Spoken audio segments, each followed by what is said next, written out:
Today we're going to run through 30 plumbing items you want to check before you drywall. Now these are easy, simple fixes before you board, but expensive and difficult to change after the fact, after it's boarded or after the house is finished and you turn the water on.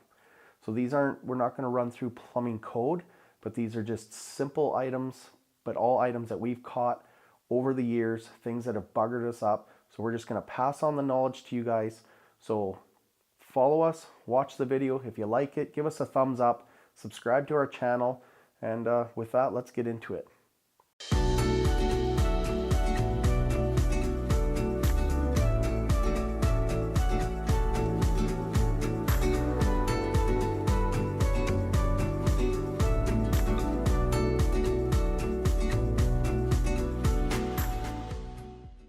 We've broken the video up into 9 major categories.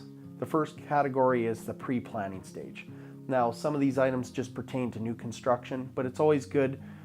The more prepared you are in advance, the easier every stage goes beyond that. And that has to do, and it's all just in preparation for your plumbing rough-in, okay?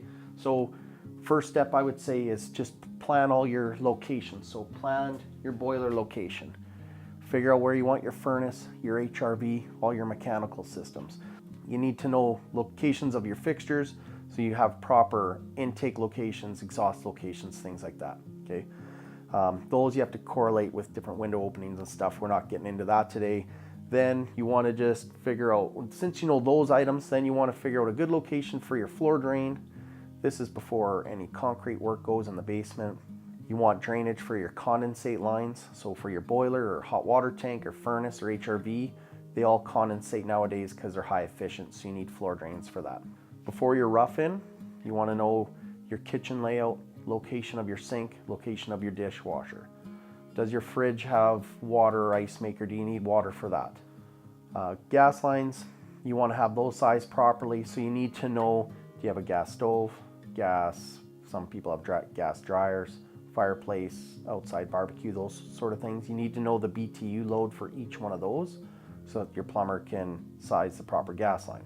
Laundry room, you need to just know locations of the dryer and the washer. And showers, you need to know what type of showers you're doing, if it has a acrylic surround or if it's got a tile walls or if it's a custom shower. And if it's custom, then you need to know, okay, how's it gonna function? Do you have diverter valves, body sprays, rain shower heads, that sort of thing? So those are all items that you want to check beforehand. And then at the time of rough-in, since you've put all this nice forethought into the whole project, and we're talking to contractors and homeowners who are doing their own contracting, is get your plumber in, show them everything that you've planned, okay? This is what we've planned. We've planned, this is the location for your intake and your exhaust for your hot water tank. This is where I want this to go. This is where ducting is gonna go. Give them the lowdown, and I'll show you why. Because the plumber that we had didn't think about those things. We went through the list with him and didn't actually put any forethought into his work, and we'll show you what he did. Here's a few things that will really bite you if your plumber doesn't have any foresight or if you don't communicate properly. And as you can see, before all this, we had to clean all of this up. But before, we have a 20-inch joist height. After the water lines, there was no room for any venting, so we had no intake or exhaust for HRV. There's water lines everywhere, so we can't vent the furnace or the boiler properly. We had to clean all the water lines up. So that's one step. That's just a royal pain. It takes time to fix those things. Then you can see where he ran the drainage right down the center of the joist space. He's got 20 inches of height to deal with, ran it right down the middle, told him, hey, we have our HRV lines going in. They're a 7-inch hole. Don't block them. We need to vent those. Runs the pipe right in front. Now we have to bugger around. Just another thing that takes time and money to fix. So foresight and planning all just help you succeed in the construction process. Part 2, we're going to talk about the water main and the manifold system. So in this scenario, what we have here is we have 1-inch water lines coming from a water well because we're in the country. So you have 1 inch here. And this is the system. This is how it's supposed to look. Then it comes over all into 1-inch copper, up and around, and what they call a home run system. That's all 1-inch manifolds, and then it just branches off into PEX, okay? Now, this is a remnant of what we had before. And so you can imagine this. This is a picture of what it looked like before. Imagine it now. Okay, so we've running up our main. We have 1-inch main. We're coming up. Then we go to PEX. Runs over, and then we have a whole bunch of PEX that runs back into the manifold and then spreads from there. But what happens with PEX is you can see, okay, this is 3/4, that's all fine and dandy. Then you have these fittings which fit on the inside of the PEX pipe.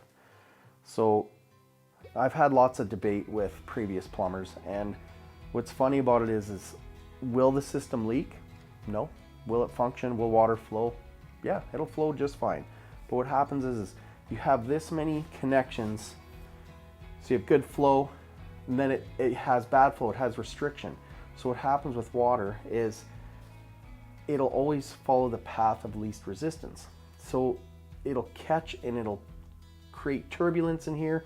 It can even backflow because it might be backflowing, but regardless, it's hitting all these joints. I don't care what you say, these are gonna affect it in some way. That's why copper, it's really a short run of copper up to the manifold. So why cheap out and do PEX when you can you're doing a whole nice system, stay with the copper. You don't have interruptions where you have that water turbulating and creating issues, slowing the flow. I don't think this system, yeah, like I said, it won't leak, but it's not the best, and it's not that much more a length of copper and a little effort, and you got her tied in properly. So part 3 is water lines. Goes nicely with the manifold water main system. So we have 6 items that we want to cover here. This is what it should look like. Real nice. You've seen evidence of what it looked like before. Not ideal. So here what you can see is the PEX water line system. So the whole point of PEX water lines is to reduce the amount of joints. So here already you can see up there we have 4 couplers up in the mechanical space. Okay, so not a big deal. Will they leak? No. You know, it's not a huge deal at this moment. But what happens is PEX is meant to be a seamless system. You have a joint here, that water line runs to the shower, there's no joints intermediately. What we want to avoid is, okay, if you need joints somewhere, that's fine. Keep them in one area so that you know, okay, if I have issues, I know the area that I could have issues. But I've seen it before where there's randomized joints because no one had any forethought. So then if those are going to fail before anything else, and I know that it's tried and true, it won't leak, but who wants those issues down the road? We want to build long-term houses, right? So don't randomize all the joints, okay? Don't have them everywhere. If you have an issue, where is it coming from? You'll never be able to figure it out. Perfect example here, defeats the purpose of a seamless system. The shower head was too low, they had to raise it up, and instead of just putting a new piece of PEX in, they just spliced the living bejesus out of it. Make sure all the water lines are secured. Now what we've had happen in the past on more than one occasion is either water lines are loose or they're touching ductwork, and what happens is you get water hammer, and that just happens when you turn your valves on, wash your hands, and shut them off quickly. The water flow comes and just stops and hammers quickly, and it does a little something like this. Just make sure to check all the lines. If they have loose lines, secure them properly, because this is an issue where, like, I've had guys tell me, what's the big deal? It's just water line. Like, why are you getting in a fuss about it? It's like, well, yeah, it's easy to fix now. It takes 10 minutes, but after I drywall, after I turn the house over to my customer, and all of a sudden they're getting weird noises in the floor space, that's when it's a big deal, right? A lot of these items are easy to fix now, expensive and hard to fix later. So here's another example, water lines on top of ductwork. That's a huge no-no. So in this scenario, you can see that we've put a 2x4 in underneath all the water lines and propped them up so that they're off the ductwork. It doesn't matter, you just got to get them so that they're not touching anything that can resonate noise through the house at a later date. So the next 2 items aren't huge items. The water system and the water lines, like in a perfect world, it'd be nice to label them. That way you knew which ones went where. You could isolate them if you needed to. And that ties along with valves. So if you have like vanities and sinks, you don't really need them because there's valves inside the cabinets. But here, like for your outside taps, it'd be nice to have them labeled with a valve so you could just, winter comes, shut it off. The futures over there, that way if you want to tie into them later, you don't have to shut and drain the whole system down. You can just have a valve, it's off, plug on, and go ahead later. Same with showers, things like that. If they were valved, might be just a little easier down the road. Not huge items. So another thing, instead of having a mix mosh of hot and cold water lines together, plan it so that all your hots are together, and then it can look like this. You bundle them as one. It maintains the heat. It's a little more efficient. You're not having hot and cold mix with each other. And then this way, if you insulated that, it just maintains the heat better, longer. Your water in your lines don't cool down as fast. Final item with the water lines is air test. Now, this system is already under water pressure because we've already bored it upstairs. But before all that, your manifold system just comes to a point where you have a snifter valve, like an air chuck that you can fill the system, and an air gauge. It just a safety, a check, make sure you haven't missed any crimps, make sure the system holds air. After that, what's really nice is when the drywallers are boarding, if they happen to put a screw into a pipe, they'll know right away and it can be fixed right away. So part 4, we're going to talk about below and above grade drainage. Now the first item on the list is backflow preventers. Now in the cities, they're mandatory, but out in the country and rural areas, sometimes that item gets missed. And what happens is you have your septic tank system, and a lot of guys just miss the fact that you should have a backflow preventer. I've heard of horror stories where you get a flash flood and they'll actually fill the septic tank full of water and it has nowhere to go but inside the house. So put one of those in, and that's the start of our drainage system. And let's get back inside and show you some more. Next item to do with drainage is cleanouts. So here's a cleanout here. This is a main stack. I like to have those turned in so that way they're accessible, you know where they are. Now, sometimes cleanouts aren't always in an ideal spot. They're in a joist space and they're hidden. They'll be drywalled over. So you want to check those, make sure they're tight or glued. Because I've had it before where people move in the house, it's finished, and all of a sudden there's some random leak, and it's because they just didn't tighten that cleanout well enough, or they didn't even glue it. So those you need to check, and then we'll talk about heights and stuff when we run through all the vanity details. So drainage lines, on long runs such as this, the strapping's way too far apart. We're gonna get sags in between. We're gonna have to re-secure those. It's sitting on top of the beam. That's no good. You can see that the straps are hardly doing anything. And as you look further down, it's sitting on top of ductwork. So it just needs to be regraded, more straps. And the thing with that is you'll get dips in the pipe over time, which can pool water.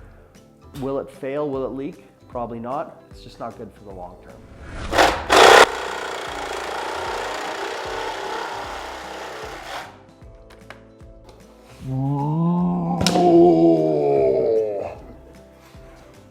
That's what I like to call cutting pipe like an animal. If you see a guy do that, pump the brakes, say, whoa. Pipe should be cut nice and square, and especially reamed out and cleaned so that we don't have any of these burrs.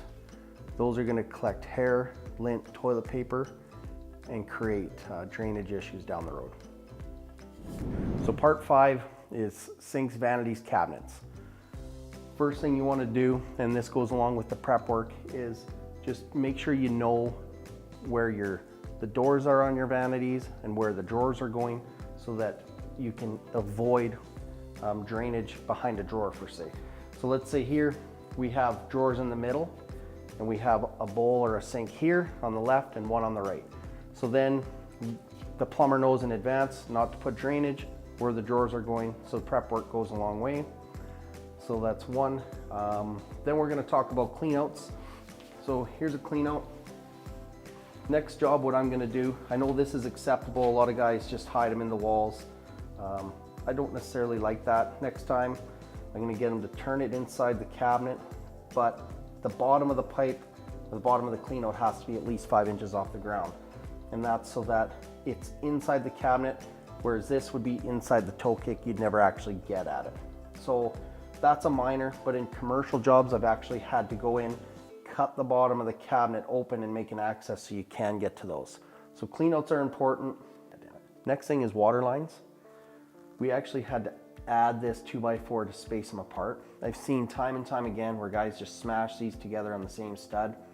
You don't really notice it, but when it comes time to finish and you put your escutcheons on, now your escutcheons are overlapping each other and it just looks gross. So don't do that. Make sure they're wide enough apart. The other thing is don't stack these 90-degree bends on top of each other. This is what it looks like when you do try that. If you do care, put them level, make sure at the same height. Just looks nice later on when it's finished. So another thing along with the water lines is on an interior wall such as this is an ideal location where they come through the wall. Upstairs we have a few cases where the water lines come up through the floor and into the cabinet that way. Not a huge deal, but at the end of the day, a lot of times those valves and stuff over years will seep or leak a tiny little bit. And in this scenario, it has nowhere to run, it'll just run in the cabinet and you'll have evidence right away. If they come through the floor, what I like to do is when everything's finished, I like to just silicone the 3 sides of the cabinet, lift the escutcheon, silicone the holes so that water doesn't seep down inside, rot the floor, wreck the ceiling in the basement or your joists. So just seal those up, then you have evidence water is forced to run out the front. So number 6 are tubs. Now we're getting into some real important stuff here. I've been screwed over lots in this department. What you want to do is always check to make sure the tubs are level. So these little bad boys are torpedo levels. I know you plumbers love them, but if a carpenter built a house like that, she'd be a mess. So a scenario like this, you have to check it for level. So what happens is here, if this is out of plumb, which you can see it was before we fixed it, when you're tiling, your tiling has to be vertical or plumb. So if your tub is out 3/4 of an inch, then you have to taper cut all your tiles here.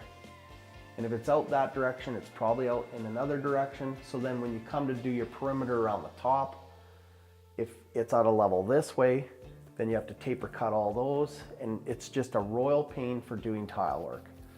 Worst off is if you have just a tub with the tile walls, same thing. Your first row always has to be taper cut and it just really buggers up the tile, guys. So just make sure your tubs are level. And if you look back here, this 3/4 inch piece of plywood, that was there because this tub was out 3/4 of an inch. We actually had to shim that in from behind to bring it out plumb. So it's just one of those things. If we wouldn't have checked that, we go to finish, it's that much harder at the end. So another thing with showers is the height of the shower head. It should be right around 7 feet, and that's 7 feet from where you stand, which I know we're very close to that. So we're 82 inches. What happens there is there's always an elbow, and then the shower head attaches to that. So if you lose 6 inches, you're at 6'6", and if you're 6 feet tall, you don't want the shower head where you feel like you have to crouch down, your elbows are gonna hit it, or you feel like you're like this underneath while you're washing. So make sure those are up high. We showed you earlier what happens when they're low. We got splice vest on the backside. So another thing while you're inspecting the shower head height is make sure that this fitting is tight and the backing is tight. I've had it where we're drywalling a job, we're ready to tile, and I noticed how loose this was. This was loosey-goosey, had 1 screw in it. So I had to cut the hole a little bit bigger, get an elongated drill bit, and put extra screws in to tighten that up. So it's just one of those things, it's little, it's easy to fix now, so much harder to fix later. Same goes for the backing down here. When you have your shower valve, this needs to be solid. Make sure it's screwed properly, backing's decent, and make sure that the depth in and out is appropriate for what you're doing so that the trim fits the way it's supposed to. In tile, the depth has to be set relatively close so that after tile, your finishing hardware still fits nicely. Final item on showers, very important, is making sure to check all the shower valves, the diverters, body sprays, anything like that, especially in a custom shower. What we noticed before we boarded is we were 5/16 out of plumb over a 10-inch spread. And if you look up as well, the shower heads have to be plumb and in line with those as well. So if you're doing a real nice tiled shower and you have a grout line going up the middle, you're gonna see all those deviations, and it's gonna be too late, too hard to fix, something that you'll notice for life. Same with this to here, make sure they're level. If it's on a grout line or even close to one and it's way out, you're gonna see it. So those are just items, check those before you drywall. So part number 7 is about toilets. Most important thing is just knowing the location of the toilet flange in relation to the walls, tubs, and vanities. That's mostly important for groundworks before your concrete goes in the basement. So in this scenario, a few things you need to know. The distance from your framing to the center should be 12.5. So since we've already boarded, we're 12 inches from drywall to the center. So that's critical. If you encroach too much on the board, then you have to get specialized toilets that are designed for the flange being too close. Then minimum distance from the center to a tub or a vanity is 15 inches. I like to go at least 16, 17. Here we're more to 18, which is kind of a barrier-free code where you have to be minimum 18 from center to anything else. So just having a little more room, knowing those dimensions will help you in the future. Then your water line supply, this one's coming through the floor. You just have to be careful with this. If you have a skirted toilet, you have to just know the location of this so it's not in the way. Then if you have where the supply comes out of the wall, be aware of finishing. This comes along with planning, is knowing your baseboard height. If they put it at 4 inch and you have a 5-inch baseboard, it's gonna be at the top. Your escutcheon's not gonna fit right, it's gonna look funny. So if you know you have big baseboard, either have them move it up higher or move it down lower so it's in the center of the baseboard. So we're back where we started. The final item is in-floor heating. This one's quick and easy. Before you pour your concrete, you have your PEX lines. Make sure to label them, your supply returns, make sure to label any zones. And then, like, obviously we're too late in the game right now, but before all this, a pressure test so that you know the system's gonna hold. Anything happens during the concrete pour, you blow a line, you'll know right away, and you can fix it right away. So that, and then not that we're gonna get detailed into boiler systems, but I've had it in the past where guys install the pumps too close to the wall and they do them all funny where you can't actually get at the bolts. And we had one leaking, and man, it was a bugger. It was right up against the plywood and it was too hard. So I was like, man, why don't you move it off the wall a little bit? So it's just little things like that. Like I said, a lot of these could be small. They're easy to fix before drywall, a lot harder to fix after drywall. When you turn a house over to a customer, or if it's your own personal house, you don't want issues down the road. So for longevity, check these items out before you board, save you a lot of hassle down the road. That's it for now. Thanks for watching. If you enjoyed the video, please subscribe to our YouTube channel or check us out on some of the following.